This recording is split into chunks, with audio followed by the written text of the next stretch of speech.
that believes the $325 million in reserves at Riverside Public Utilities could only be amassed through the overcharging of its customers. Would you agree with that statement? Absolutely. Absolutely. You do not collect that kind of money without overcharging the customers, and that money needs to go back. The City of Riverside, I don't even know if anybody in here is aware of this, but the City of Riverside today was, a lawsuit was filed, a Prop 26 lawsuit was filed against electric, and you will all be hearing about that soon.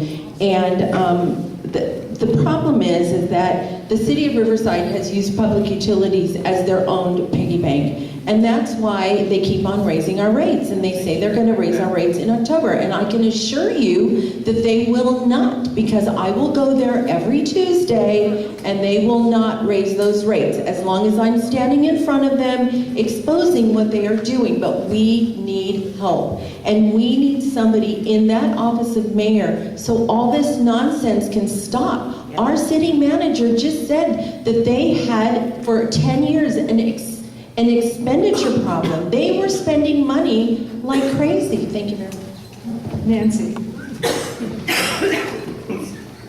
I'd be hard pressed to say that it was due to overcharging. Riverside has enjoyed some of the lowest electrical rates in the area. Take a look at our neighbors up at Western Municipal who pay higher rates, or Southern California Edison. But that being said, when these fees were collected, there was to have been more oversight. There should have been a definite plan for what these funds were going to be used for. They shouldn't be spent willy-nilly on this or that other program. $325 million could go a long way to build a new library in downtown. Don't know if that's appropriate. No, but there are other things it's that not money. Appropriate. No. It's against the law, Nancy. Okay, yeah, I'm thinking out of the box here. But yeah, I have lived in Riverside all my life. I've paid my electric bill. You know, a rebate wouldn't be bad, but I'm not necessarily convinced that ratepayers were overcharged. Thank you. Rusty. I dare you to find another utility that has not raised rates in over 5, I think it's going on 6 years.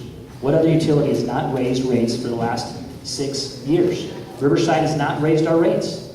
That's why we have a surplus, good financial standing, and have AAA bond rating in water, AA in electric. What other utility has that in inland Southern California? So this is what I have done to bring the Public Utility Board to the table with the council so that we can stabilize the leadership and the vision in the long run. We had 4 city managers in the last 6, 7 years. 2 general managers of public utilities. So we had some leadership changes. That's one of the reasons why we have such a surplus. Nobody wanted to spend, and yet we've had water mains breaking. We don't have a second connection to the grid, a reliable, redundant electricity system. And so that's what we've been saving money for, to build $200 million electric line across Harupa Valley, who is not happy about it and has stalled that out for obvious reasons, right? So we have a Utility 2.0 plan that is going to spin that down over 10 years.